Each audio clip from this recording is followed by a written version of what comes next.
Chester.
Has he started yet? Sorry, Ron. You let us know, George. 1, 2. Good to go. Good evening, everybody. If you don't know me, I'm Pete Morrell, the current president of Murrumbidgee Country Club. I'd like to welcome everybody here tonight and thank you for attending. Hopefully we'll have... Oh, sorry. Tonight's been a long time coming. The first work on our development started in 2013 with the preparation of the original feasibility study. It's taken a long time to get to this stage, and the stage where we've got something to bring to the members. On this note, I'd like to acknowledge the work that's been done by the Development Committee, Ron Shepherd, Bernie Wilson, Brent Gasnier and Lynn O'Brien in persisting with this over the years and getting us to this stage. Unfortunately, Brent can't be with us tonight. He's homesick. This evening, we're going to hear from Michael Carnell and Michael Pilbrow from the Knowles Group on who they are and what their proposal entails. We'll then have an opportunity for your questions, suggestions or feedback, and I'll wrap up with some information on the next steps from here. The intent of tonight is to get your feedback on some high-level concepts and ideas which will feed into the development of a detailed proposal. The proposal you're going to hear about tonight is substantially different to the previous development proposal. Essentially, the proposal involved working with a developer to develop and sell off parts of the course, at which time the relationship with the developer would have ended and would have received only a one-off injection of funds for the golf club. The concern at the time within the government and by some members was that we would fritter away those funds and be back to where we started in only a small number of years. The proposal tonight is different. As Michael explained, the Knowles Group develops, builds and operates its own facilities on an ongoing basis. They are planning to be involved with the club for the long term. It's in their interest to have their development based around a thriving, financially secure golf club now and for the long term. The payment structure will involve an ongoing annual payment to the club from the Knowles, providing long-term revenue stream that we've been seeking for so long. As Knowles is looking to work with the club long-term, they want to ensure that there is a high level of member agreement and approval of any proposal before entering into any formal agreements. This means they want to hear the views of our members and ensure that these are reflected in the final proposal brought forward. At this stage, we've agreed to a series of principles with Knowles covering things such as we will retain full 18-hole golf course and practice facilities, and that way we will continue to own and operate all of our golfing and clubhouse infrastructure. Mike will cover these in their presentation and we can take more questions on these at the end. The intent is that a more detailed level planning will be undertaken over the next couple of months with a view to bringing forward a proposal for members in the next 2 to 3 months. We will talk at the end of the meeting about how members can get involved in this process. The board believes this proposal has the potential to offer not only better facilities and amenities for our existing members, it will also allow current members to leave a legacy of a thriving, financially secure club and course for our future generations of golfers. While not everybody might like or agree with all the changes being considered, we ask that you consider the whole packages, the benefits this will bring to the club now and in the future. I'd like now to introduce Mike Carnell from the Knowles Group. Mike is the CEO of development side of their business. Just a reminder, if I could ask for any feedback and questions to be held to the end and not interrupt Mike while he's going, we'll get to that at the end. Thank you. Thanks, Pete, and good evening, everyone. And first of all, thank you for having me and making the time to come and hear what we'd like to discuss with you tonight. As Pete said, my name is Mike Carnell. I run the construction and development business at the Knowles Group. The Knowles Group is a private developer, owner and operator of seniors living, being both aged care and retirement communities throughout the country. And tonight we're coming to talk to you about a journey that we've been on for the last year and a bit with your development committee and your board, and to what we think is an exciting opportunity and a mutually beneficial opportunity, one that would see yourselves ensuring, I think, the future of your golf club through a program of revitalisation and financial security, and at the same point in time our integrating our seniors living community into a portion of the golf club, and in that way, as I say, creating a mutually beneficial relationship over the long term. What I'd like to do tonight is to run you through, in the first instance, who we are at Knowles, a little bit about us and where we've come from, how we came to be here tonight in front of you, what we're proposing to you, what benefits that would bring to the club, and next steps from here if everyone's agreeable. So first of all, a little bit about the Knowles Group itself. It's a private family business formed in the 1960s. Three brothers and another business partner have been in business since that time, all from trade backgrounds.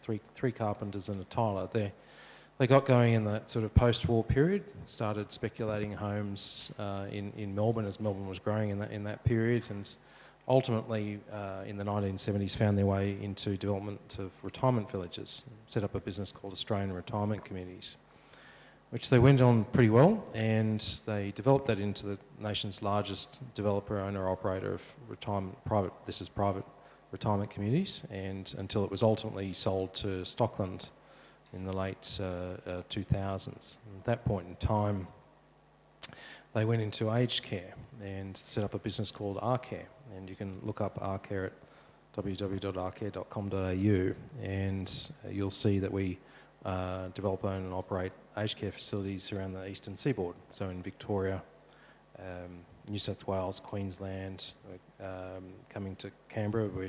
We hope to be our fourth site that we've purchased in Canberra, and we've just recently gone into South Australia.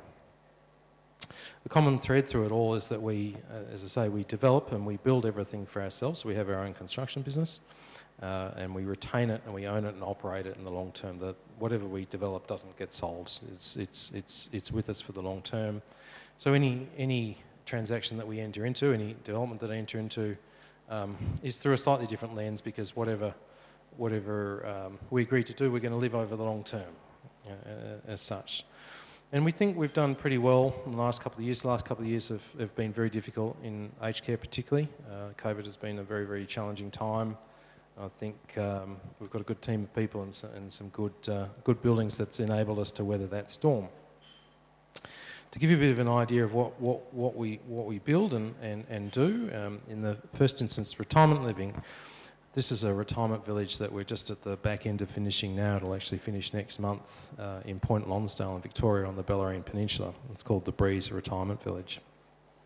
It consists of 170 what we call independent living units, or ILUs, and they are effectively two or three bedroom homes in the normal sense, 160 square metre homes in the normal sense that we all have, but specifically built for retirees in mind.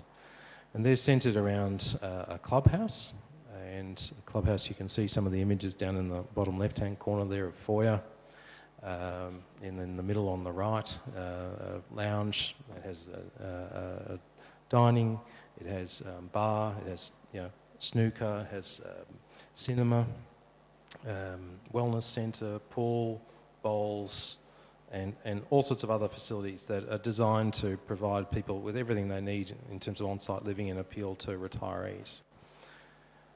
To give you a bit of an idea of what we do in aged care, we're currently actually just opened our 47th aged care facility in Castlemaine in Victoria. We've got about 4,500 residents as we stand. We're moving up to opening our 50th aged care facility by February next year, which will take us over to 5,000 residents, and we have about another 15 in the pipeline, of which, as I say, there's 4, or we hope this to be the 4th in Canberra. So to give you an idea of what they look like, the bottom left-hand corner there is the lobby of one in Templestowe, Victoria. The top is in Warriewood in New South Wales. The top right is in Chadstone in Victoria. The middle right is at that one we finished 2 years ago in Seven Hills in Queensland, outside of Brisbane. And to give you an idea of what the bedrooms look like, each bedroom is furnished exactly the same as that. Different colours, obviously, different facilities, but all one bed, and each bedroom has its own ensuite and so forth. And all the needs of our residents are taken care within the building on that site.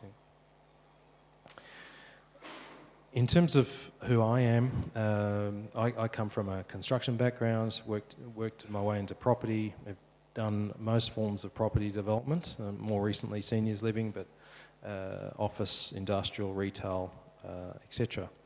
I'd hoped to have here tonight also our CEO of our retirement business, Stuart Moore, who will be very, very intimately involved in this development if you vote for it to proceed.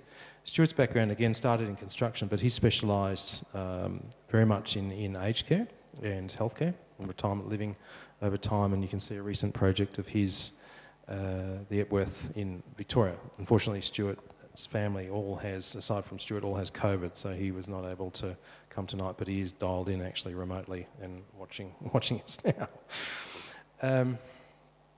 A project such as the one that we're going to show you tonight is a complex beast, and requires, in order for it to work, not only requires support of people like yourselves, but also requires some really good consultants to help us along the path. And we've started in the journey to date to bring around us a group of consultants.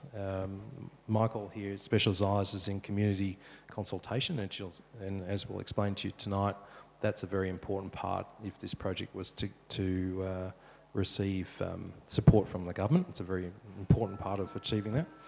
But a little bit closer to home, any development that we do on the golf course, or the golf course land currently, is going to necessarily bring some form of change to the layout. And so what we did to start to get an idea of that and how that might work is we engaged Ben Davey from Contour Golf Design, who happens to be the person who the club is using it currently to undertake a bunker upgrade project. Now, Ben comes with a lot of experience. 13th Beach on the Bellarine in Victoria, Heritage Golf Club in Victoria, the Dunes in Golf Club, and but more relevantly, he's working on the Ioani Golf Club development. And so, as I say, he's come through recommendation of the board itself.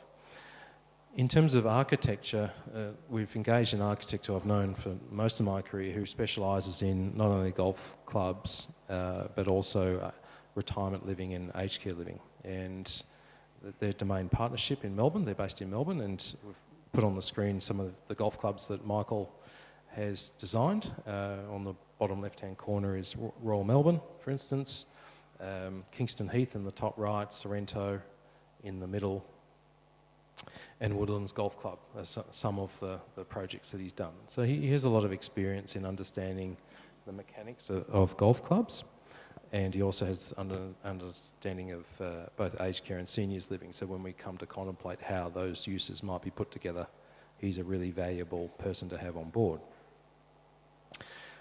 A little bit on the golf club itself, which you guys know far better than I do, but the reason for putting this here is really to say that we've spent a lot of time since meeting Ron and Lynn in the first instance, really getting to know the golf club and you know, who you are, what facilities you've got, and what's motivating you to think about an interaction with a party such as ourselves. Relevantly out of that, just in terms of some numbers, which we'll talk to later on, your golf club sits on nearly 100 hectares of land. So that's a big piece of dirt, and you lease that land from the ACT government, and the majority of that land you're permitted under your lease and zoning to use for outdoor recreation, which is your golf use, obviously. And a small portion of the land you're allowed to use for commercial use, and that portion of the land is the car park and extends down to the clubhouse here, and the uses that you're permitted to use it for are the clubhouse itself, the pro shop, and you could, if you wanted to, you could build a motel up to 12 suites. But your zoning and your lease that you have are quite restrictive as such. Doing pretty well though. The numbers that the board's give me, 40,000 rounds of golf a year played by your nearly 1,100 or more members, and a further 15,000 rounds played by members of the public. So yeah, certainly healthy and a really good bouncing point. What I thought I'd do then is take you through the journey that you've been on in a town planning sense long before we've ever been involved. And where that harks back to is about 2013 that your golf club, together with several other golf clubs in the Territory, went to the Territory government and said, look, we've got a bit of an issue here where we're starting to have ageing infrastructure and rising costs, like all businesses do, and we're looking to understand, are there any ways that we could increase revenues or create new revenue sources to help us offset that? The Territory government at the time provided grants to golf clubs such as yourself to go and engage external people to help you better understand what you could do. And as a result of that, your golf club back in 2014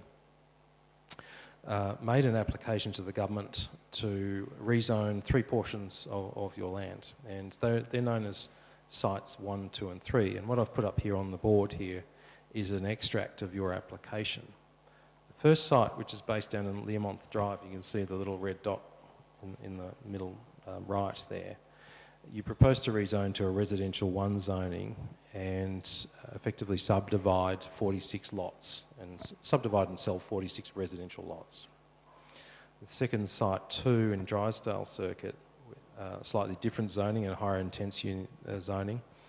Residential 2, you propose to subdivide it off and sell it, and that would be developed as multi-unit development of 30 odd townhouses or villas. And the third site, which is up on Canberra Pool Road here where your driving range is, you again propose residential 1 and propose to subdivide for 21 single dwelling lots and also a multi-unit development. The upshot of what happened as a result of that, and this has come through, and this understanding's come through a discussion with the club and the experiences it's had, but also most of this is on public record, so we've been able to, in terms of our due diligence to date, go back and have a look at what happened and get an understanding of what the issues were. But it's fair to say that you received a substantial amount of community and media attention at the time, and it related to 3 key issues. The first is deconcessionalisation of public land, and for those who don't know, effectively what happens in the ACT when the government issues land release to people like clubs and churches, it will charge a lesser amount to facilitate in a financial sense those uses, and so that's called a concessionalisation. When land gets changed to a use that is otherwise a commercial use, the lease becomes deconcessionalised, and the government actually taxes that. So there's an issue around revenue there and who gets that. Second issue, which was a very big one, was around visual traffic and parking impacts, particularly around sites 1 and 2, where you interface the residential zones locally. And the third issue that came up was the impact on golf course operations of having those residences through it. What ultimately happened was that in July 2018, the government advised the club that they would not support your application for the rezoning.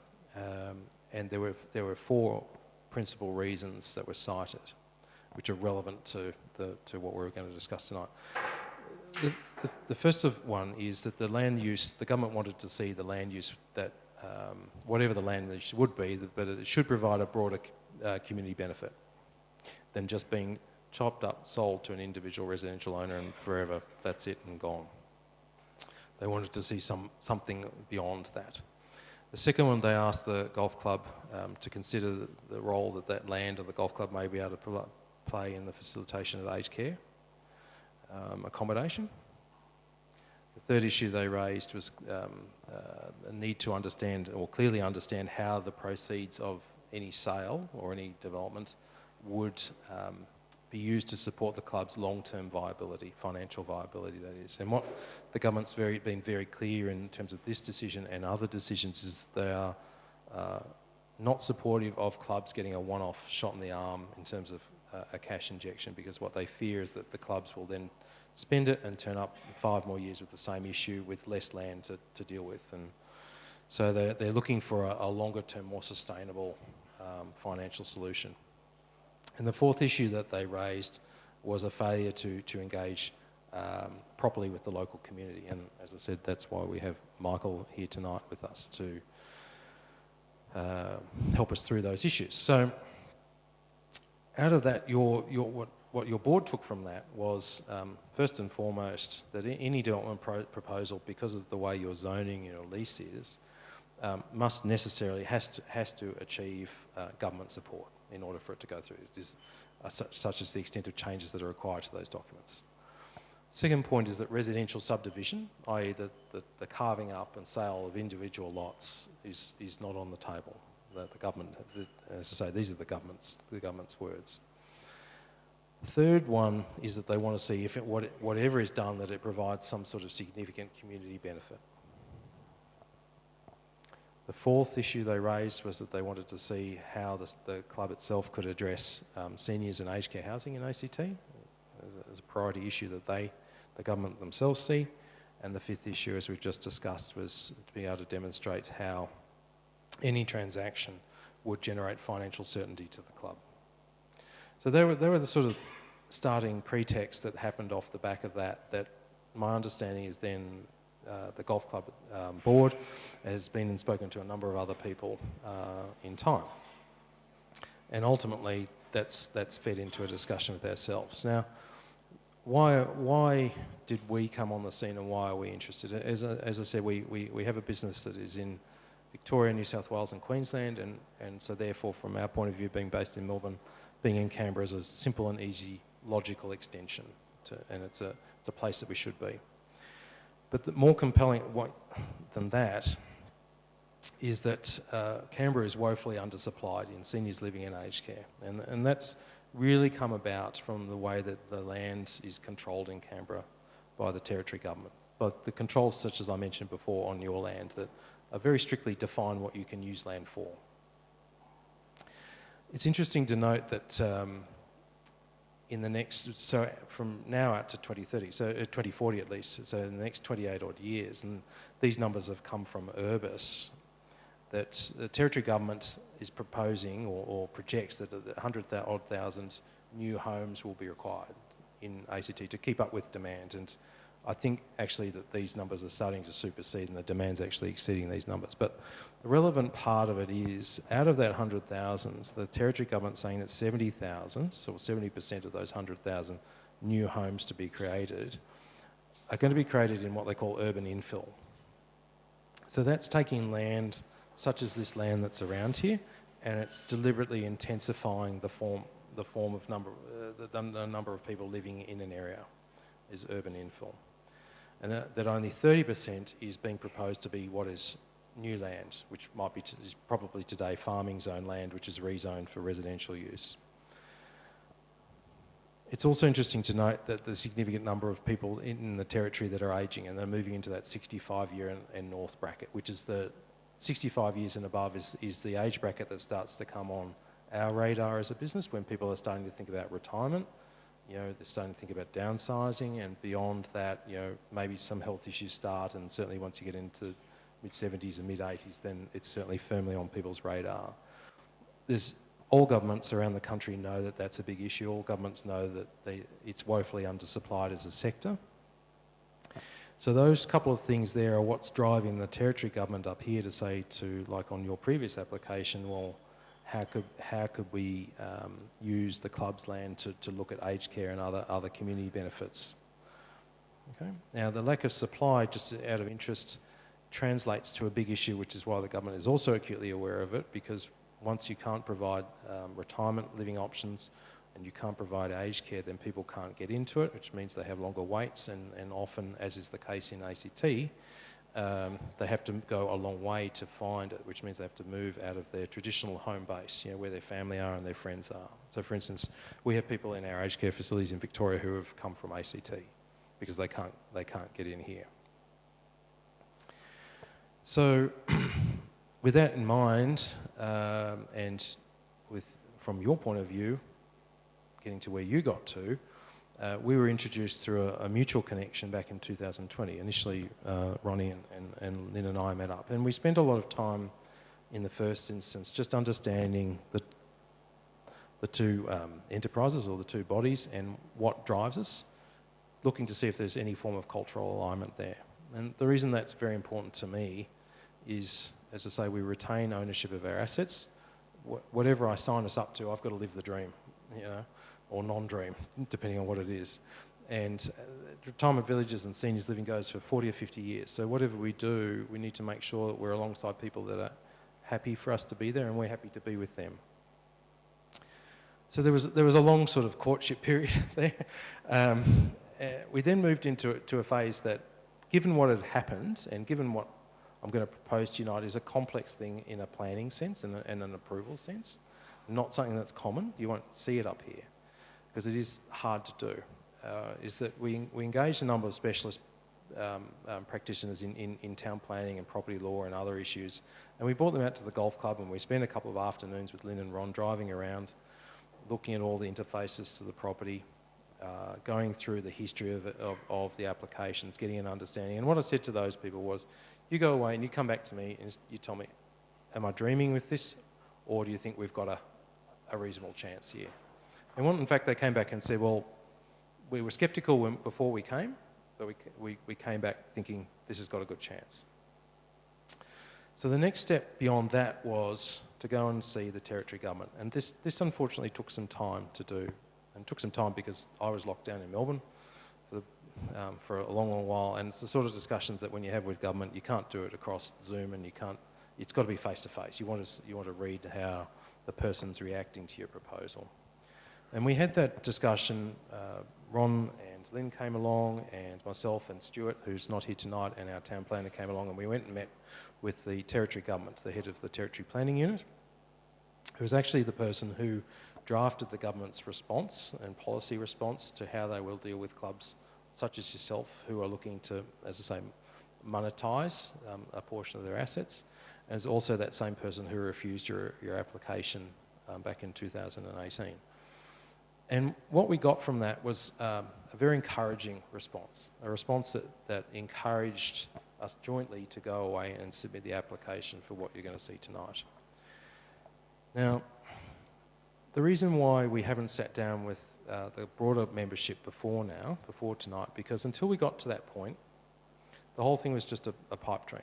And if the government had said that, no, fellas, go away, we're not going to consider it, no, absolutely, the whole thing's dead in the water, everyone would have got G'd up over nothing. So the next step out of that, and as a direct consequence, is to come and talk to yourselves tonight and give you an understanding of the journey and what we're proposing. So what are we proposing? So in simple form, what we would like to see happen, and what we've been working with the board and the development committee on, is the development of a resort-style community that effectively integrates your golf course and a seniors living and aged care, and brings the two together. Okay? And in that way, as I said, going back to the start, a mutually beneficial relationship. So what we can bring to you is a financial annuity that enables you to renew facilities that you want to, and also attain a long-term financial annuity. And what obviously we would like to have from you is some dirt to go and develop a seniors living community, which would be retirees, what they call assisted living, which is as people start to get a little bit more unwell, and want to go perhaps into more of a apartment style living, and then ultimately into aged care. And when I say aged care, I showed you some images of what we do. These buildings are self-contained. You don't see, it's all very modern. The building would look like the clubhouse itself that we'll discuss in a minute. You don't see a whole lot of old people walking around with, walkers and wheelchairs and all that. I'm being candid here because these are some of the things I have to face up to in community meetings, and it's all very benign. But what the proposal in detail involves, and thinking about the reasons why it fell over last time for you, is that we would do a development on Site 3 or some version of Site 3 only. So move away from the sensitive interfaces around the residential areas where all the objectives are, and push it up towards Canberra Pool Road, openly on the driving range. And importantly, and I'll hit this nail on the head right now, that any development proposal will involve you maintaining a driving range. So a driving range is not going to disappear, it would need to shift. But it comes up here, its only interface is to the golf course itself, to Canberra Pool Road, and a tiny little residential interface at the back little slither. And on that portion we would seek to put a retirement village, which would be of predominantly independent living units, this is just an indicative image here, but to give you an idea, single story, 3-bedroom villas, all single level living, so mobility and all this sort of thing, centred around somewhere down in this region here, a clubhouse. And the clubhouse would perform two functions, and I'm probably off the top of my head contemplating it as being a 2-story function. one story is, let's say it is two-story, because it's not, nothing's decided and it's all got to be worked out. One story is the golf clubs, and it's owned by you, it's operated by you, it's maintained by you, it's yours forever. And it contains things like here, you've got the spike bar, you might have a bistro, you've got your pokies, whatever you guys want, right? It'll obviously require a shifting of the pro shop and maintenance facilities. All that has to be thrashed out, but they would be your facilities and your facilities in perpetuity, owned and operated by the club. And potentially on top of it, or underneath it, whichever way it works out, we would seek to build the community facility that I showed you before, the community centre in the retirement village, which has things again like restaurant, lounge, cinema, bar, dining, billiards, this sort of stuff. Outside of that building, we then bring all the wellness activities in that we spoke about before. So gym, pool, bowling green. One suggestion earlier tonight was, could we look at a tennis court? And of course we can. Consulting rooms for health. We have hairdressers that come in. We have home care for people who have come in and need some support. These sorts of things are housed within these buildings, but all looks as one. And then beside that is the residential aged care, which again is a building that's built in the same style and vein as this integrated clubhouse that I've just spoken of. So you've got these buildings that are all toned in as one. Now, we freely acknowledge, as I said before, that coming up onto Site 3 here will require a relocation of the driving range. And the proposal that we're working through, and the work that we've done with Ben, the golf course designer, his feedback is you're on nearly 100 hectares of land, and that's big for a golf course. And he's started to tease out some options in himself that says that you can maintain, despite potentially ceding a portion of your land to seniors living, you can maintain a full 18-hole golf course plus driving range and all of your existing facilities. And indeed, they'll be better facilities because some of them will be new. So who benefits from all of this? So who benefits? Why do it?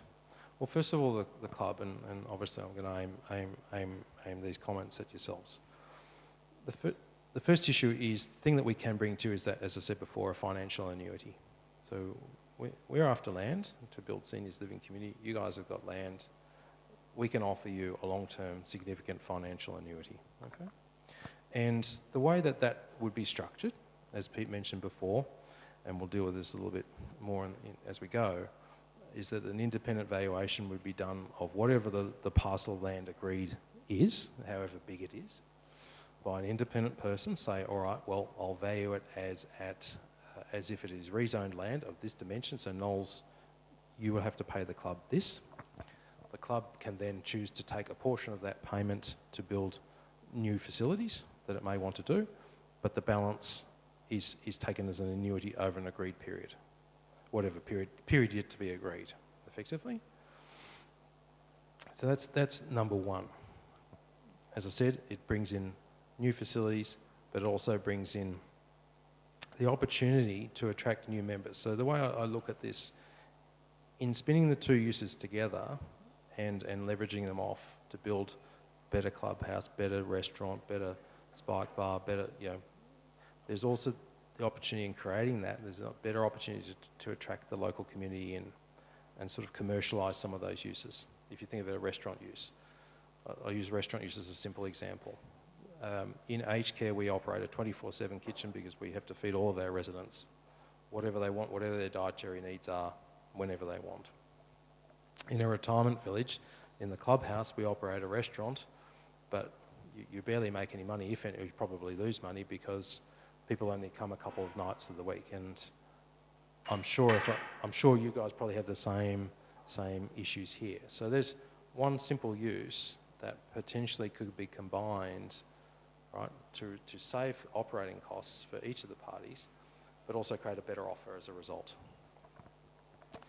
So I think there's an opportunity for you guys to leverage the local public in terms of the offer on your site, and then there's also there'll be approximately 500 old retirees sitting there for you guys to go and pilfer as much as you want in terms of memberships, and get them into your spike bar and get them into your pokies, and you go for your life. If they're happy, I'm happy. Which feeds into our side of the equation. So obviously, seniors living, that's a benefit to us. It's what we do. On site, I mentioned that we would have retirement, we would have what they call assisted living, and then they have aged care. And assisted living is this sort of halfway house between when people they've come in as retirees, starting to get a little unwell, maybe had a fall, maybe one of the partners had to go to aged care for some reason, and the other partner wants to be here but it's not sick enough to be. So we have these sort of different forms of accommodation. All looks like I showed you before, but it enables us to deliver what we call a continuity of care. So we can say to somebody who comes in at 65 or whatever, well, we can take care of your needs from the day you step in to the day you go. Continuity of care, it's a big thing. And as I mentioned before, being able to provide that to the local community means that there's less waiting time for people who want to get into those uses. And retirement is a discretionary use. People decide whether they go into a retirement village based on what it offers them. Unfortunately, aged care is a needs-based use, and typically it happens to people quickly, and you're not given a choice about whether you need aged care or your family member needs aged care, and then you have to start the chase.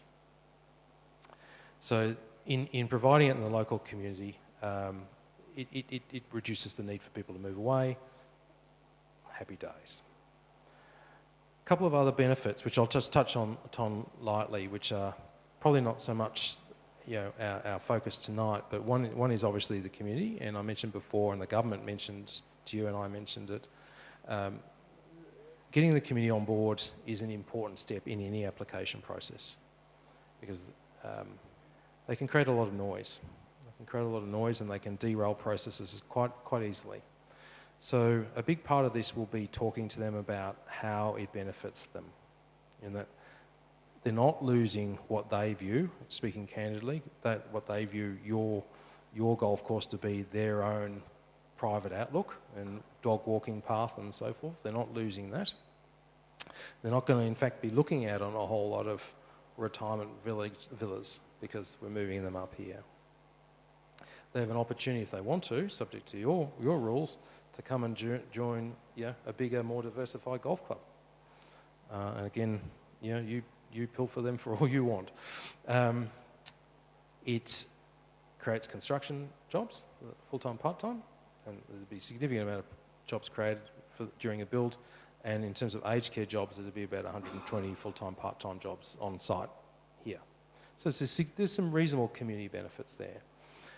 And one other topic that is a big topic these days in any form of development application is the environment and how our development responds to that, and what the territory government, like all governments, are looking for now, but particularly the territory government is looking for things through the integration of technology, for instance, solar orientation of developments.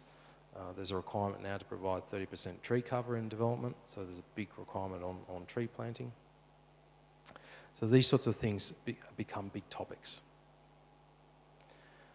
So how does this proposal go or not only address, but go beyond the issues of the 2018 proposal? First of all, is community engagement, and what we've said to the government and what we'd say to you tonight is that we would undertake an extensive community consultation with the community groups that were involved at the time, and we would try and tackle their issues head on. And I think this proposal responds to a great many of them as we're going through now. Second of all, the government cited use, and specifically aged care and seniors living, so we could tick that box. Ownership, and we've mentioned that we maintain ownership, so the village and the aged care owned as single lots by us and forever, effectively. Urban design and the impact that it had, and the issues that were raised last time on traffic and residential impact, again moved away from the sensitive areas. Sustainability, big issue, dealt with through design and urban response, and viability was the other issue that, of course, that was raised around the golf club's long-term viability. So we can tick that box.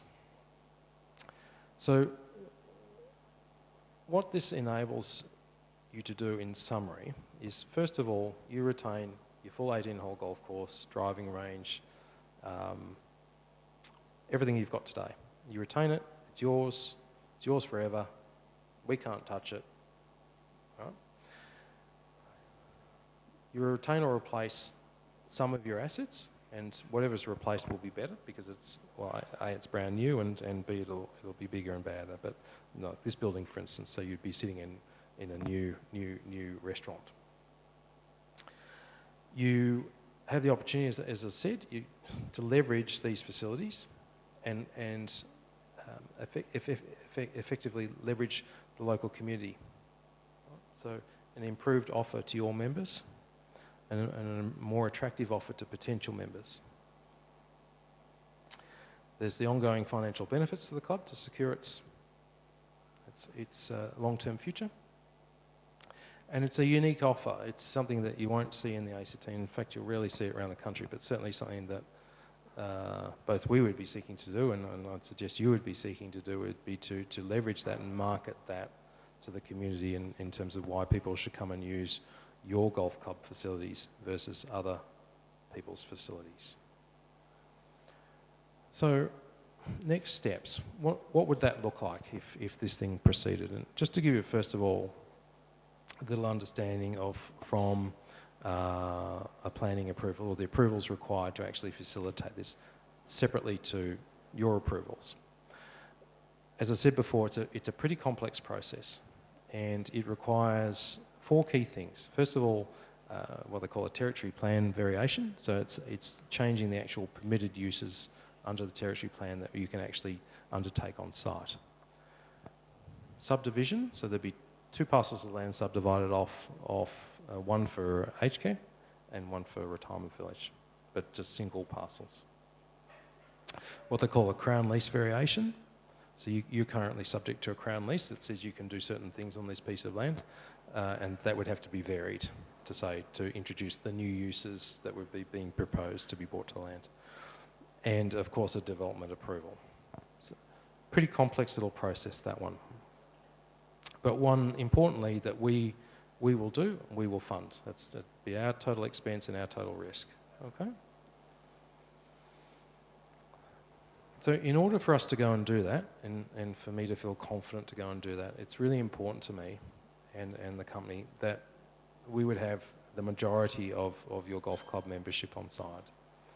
So it's something that we would be here for the long term, and I want to make sure that there's a strong degree of support for it.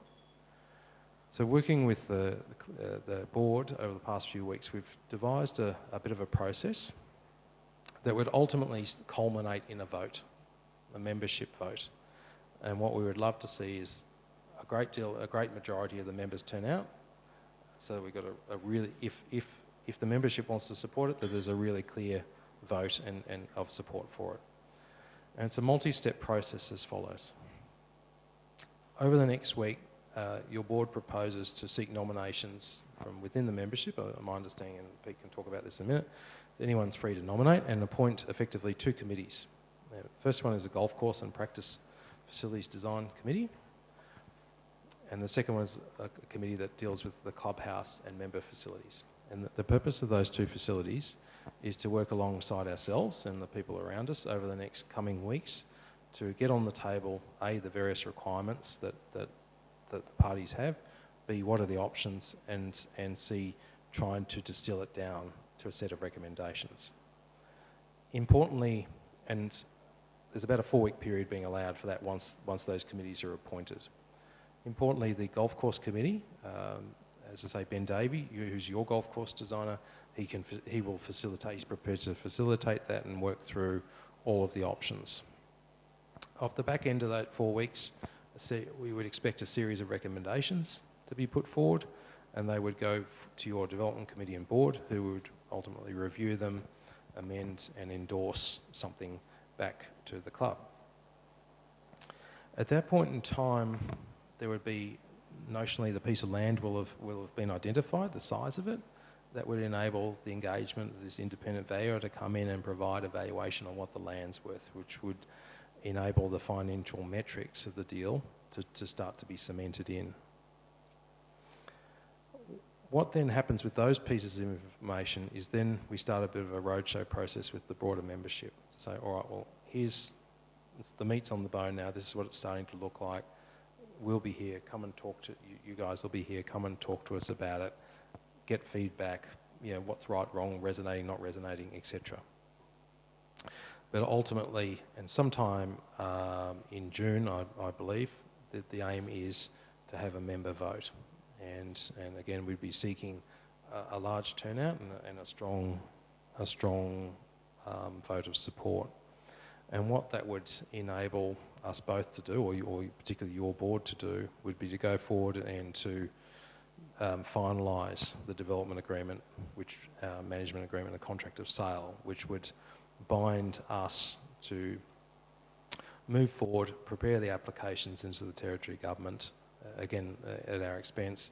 We'll go and do that, and if we're successful, we'll come back and it entitles us to execute the development as agreed. What does what does the board propose to put up for the member vote? So first of all, detailed footprint of the development sites. It shows what parcels of land are controlled by the club, which is still going to be the absolute majority of everything. What's controlled by Knowles, and where are the facilities located, particularly the ones that sort of straddle it. Yeah. And again, just reiterating before, what's yours is yours. It's under your control. It always will be under your control. It's under your ownership. And we can't take that away from you. Second, the proposed redesigned golf course layout. Now, I'm not anticipating that that's extensive. I anticipate that there'll be some changes put forward and thrashed out by the committee, but I don't think that we're not talking extensive amount of relocation and reworking. Discussion paper that deals with the management, the day-to-day mechanics, management and ownership of the facilities, particularly when we're talking about sharing facilities. So what I'd hope to see is some sort of reciprocation coming into play, so that you guys could use and would use some of these facilities that we're bringing and building here, and that equally, seniors might be able to come and, for instance, get a membership with you guys, and so it's some sort of reciprocation. How's all this going to work? And try to leverage both users and entice both users to use things. Some detail about what our development would look like. So what's the retirement village going to look like? How many homes are going to go on it? What's the aged care roughly going to look like? How would the clubhouse work, design sort of roughly work? Same with the club facilities that are incorporated into that. Anything that needs to be relocated or rebuilt. Where will it be? What will it be? How big will it be? Importantly, financial outcomes. So at that point in time, what's been negotiated, roughly what is the financial benefit to the club? Arrangements during the construction phase. How would the development be undertaken? Where does it start from? How does it phase out through the site? And importantly, one thing that I actually forgot to mention before, in terms of Ben Davies' feedback, is that any coursework he believes can be undertaken and maintained, we would maintain the full 18 before we kick off. Okay, so you'll maintain your golf course. And in terms of what the development timeline will be, and just roughly on development timeline, where we would end up, as I say, we're looking to get a vote in June. It'll then take a few months after that to lodge a formal application to the government, 4 or 5 months, call it. I can't attest to how long the government will take to approve an application, but I can say that once we have an approval, it's probably 4 months or so thereafter before we start, and beyond that, before the first homes would be online, is probably 12 months. The first stage, I think, necessarily is around building the new clubhouse facilities and starting the staging of homes, and in amongst all of that too, we have to think about the any changes to the golf course and growing times and all this sort of thing. But that gives you a bit of an idea of the sort of timelines that we're looking for.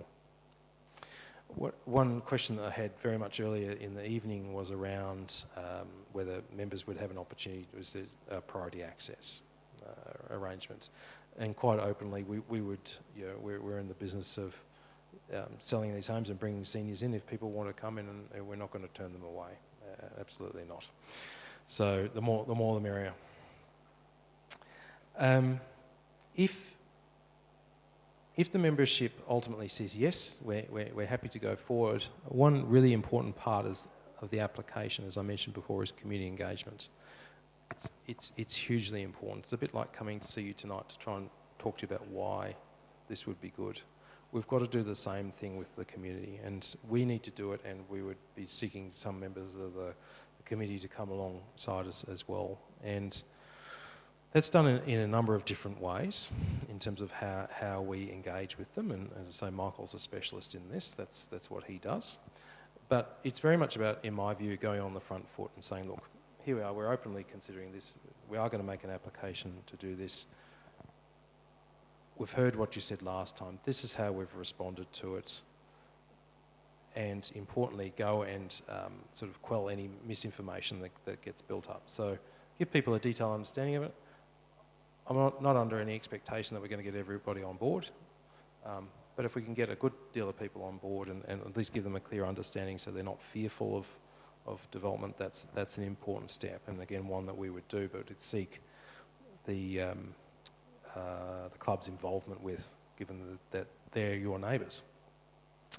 So in conclusion, look, you've obviously got a great golf club, and it's, I say that openly, it appeals to me. Why do I want to come here? Seniors living integrated with a wonderful outlook. It's a pretty unique proposition. We're a long-term, stable company. We've been around a long time. We think we can, as I say, come and deliver a mutually beneficial relationship to you that enables you to set up your golf club for future members, the future, revitalisation, and turn it, really ensure that it's really thriving and pumping and financially secure in the long term. And at the same time, we can deal with community benefit in terms of seniors living in aged care, which is what we do. So we think that if the membership was so inclined to support it, it brings good benefits to both sides. As I say, about 500 odd more people here for you guys to go and use to bolster your golf club, and provides not only a long-term security to the golf club, but future members and families and friends of not only members, of the people who would be living next door. So thanks for your time, and I hope I haven't bored you too much, and happy to take any questions.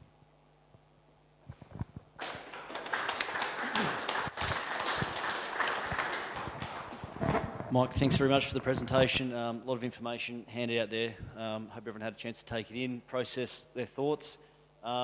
We'd now like to open the floor up to people that are here now for any questions that they might have. If you do come up for a question, please come stand up the front, name and member number before we start, and we'll answer the questions that we have. So feel free. Anybody in the room to come on up? Come on the front, Mick.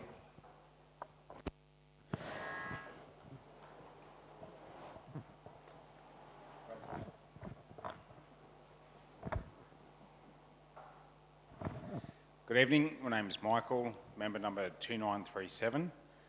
I guess for the Knowles Group, my question is, ongoing, like after the development was finished, I assumed that,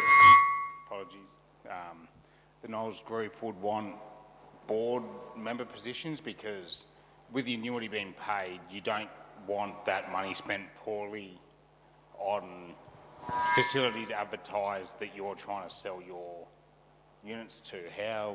What's going to happen, or what's the plan moving forward there? I realise that's 5 steps down the line, but just curious.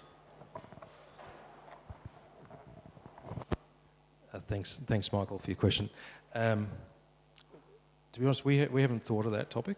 what we have agreed and what's in the heads of agreement between ourselves and the club is, again, once membership support is gained, that we would enter into a detailed negotiation of all those type of mechanical issues. We haven't thought about asking for representation, but one of the issues that will certainly come up between us is the mutual interests about how, for instance, that we continue to maintain and operate our facilities in the way that we say we will, and likewise we would have the same expectation of the club, that the golf course continues to look beautiful and is well maintained, as a nice and marketable. So, not something that's been contemplated yet. I don't know whether that will come up. We do have a team of people between us that worked hard during the heads of agreement, which I say was a robust little process. They may raise issues like that, but not on my radar.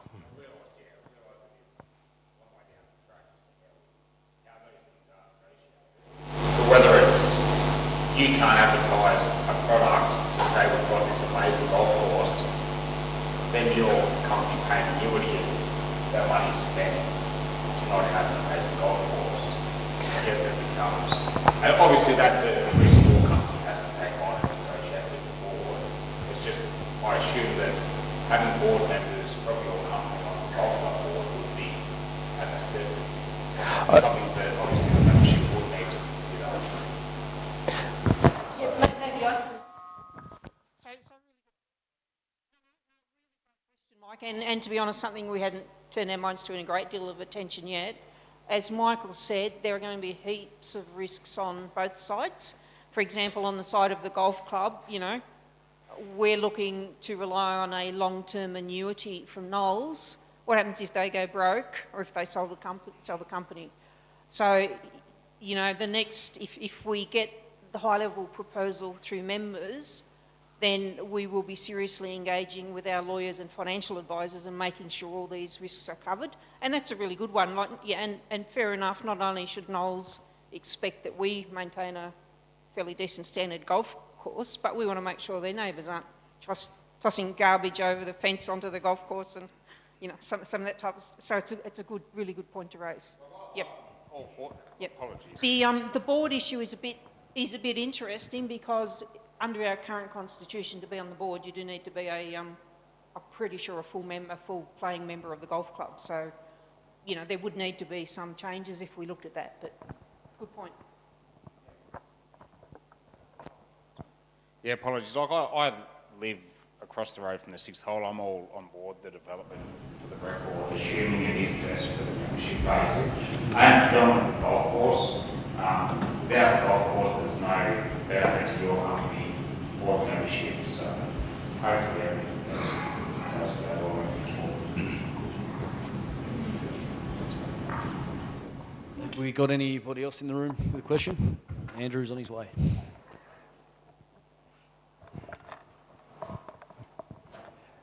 Andrew Barber, membership 2318. Thanks, guys, for for showing us all of that. It's gone through a lot of detail, and just then you highlighted risks, which is question number one. I've got two questions. Question number one has a couple of different parts to it, though. So, being in realistic optimist, I like to be the devil's advocate. So, what are the other risks that we don't know about? And I'm assuming there's a lot of others in a screen we can't see, and that's detail that's many months down the track. And you've highlighted some of the risks with getting approval from the government, with consultation with local groups, and they're very valid. What other risks do we have? In the last 3 weeks, we've seen two of the largest construction companies in Australia go under, as an example, both publicly and privately listed. So are there any other risks that you have front of mind that we haven't seen? Aside from those, well, thank you, Michael, for your question. Aside from those risks that you've just cited, I think the chief thing that will probably be the most complicated one is to work out some of the operational issues between us, and particularly really simple things like slips and trips, So, I'll just make up an example, really. If a golf club member goes into the swimming pool and there's a claim comes because someone gets injured or whatever, whose responsibility is that? How do we ensure for that? these types of issues. So I think there'll be a lot of practical issues like that we started to get into, certainly previously. But I think the key ones are there's reputational risk both sides. If the respective facilities aren't maintained, there's certainly financial risk. There is construction risks. Yes, construction is a risky industry, as has been highlighted at present. So that's certainly one. One that's always on our radar is sales risk, so revenue risks. We're feeling pretty good about that here, but it's still nonetheless a significant risk. As I say, operational risks are one that sort of feature highly in my mind. Probably is one of the more complex ones to sort through. Small topics, but can be ultimately turn out to be big topics. So the major objection is to negotiate governmental approvals and the local groups and membership. The biggest risk at this point, aside from membership saying yes, but let's assume that happened, the biggest risk is development approval. Question 2 was more just about the Knowles Group and other experiences you've had, knowledge for me, knowledge for everyone else. So at the start of the presentation, we talked about Knowles Groups and other villages and Arcare and 4,775 current residents. So I think you said if this went ahead, there'd be 4 sites in Canberra. What are the other 3 sites? Have you done any other sites with golf clubs? And have you ever done any other sites with annuity hybrid type relationships like this? Because that's also coming up in the risk conversation. First of all, in terms of where else we are in Canberra, so we've got a site in Ngunnawal next to the Grove Retirement Village that we're going to build an aged care there next to Lendlease's Retirement Village. We've got a site in Aranda, and we've got a site in Wright. And this is to say we hope to round out at number 4. Second part of the question, in terms of have we done anything with golf courses before or embedded? No. The answer is no. Typically it's been we're under our own steam. We'll buy a piece of land. We'll do our own thing. So no. And the third part of the question is have we done anything with a golf course before? Is no.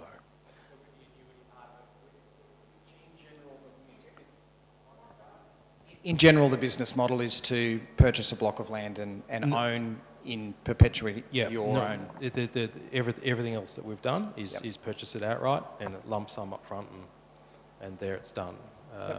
This one here, what we're able to do is effectively tuned to what the government wants in terms of the annuity. And there's a couple of different scenarios that we've discussed with the club about how that annuity could be distributed. It could be like in the form of a lease. It could be on sale of units. I don't know. We haven't really got to that minutiae of detail yet. That's all fine. Just wanted to know if there was any previous experience with that. Okay, really good. Thanks, guys.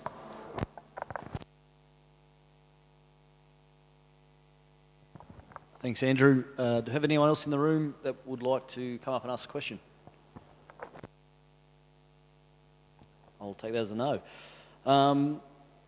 That's then a presentation from the Knowles Group. I'd like to thank Mike and Michael for coming up, doing the presentation, both at 5:30 or the 5 o'clock to 7:30.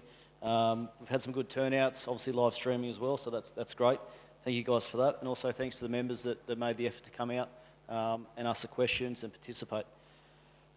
Moving forward tomorrow, we will put a copy of the Knowles presentation on the website, along with any questions that have been answered, have been asked at the presentations, also before the presentations, and the answers that go along with those.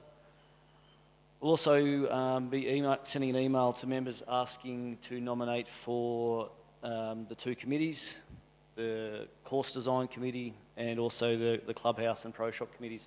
I encourage you all to have a think about maybe getting involved and participating. They won't be large committees, they will be manageable sized committees, so if you do nominate, you may not get on, but I encourage everyone to try and get involved and participate. We'll keep members informed over the next couple of months about where we are until the Knowles Group's up again with a formal presentation and concept plan that we can put together. Mike's going to come up again and be here to answer any questions. So hopefully we can get that along the line and get it over the line so we can move forward. So again, thank you for coming, and thanks very much.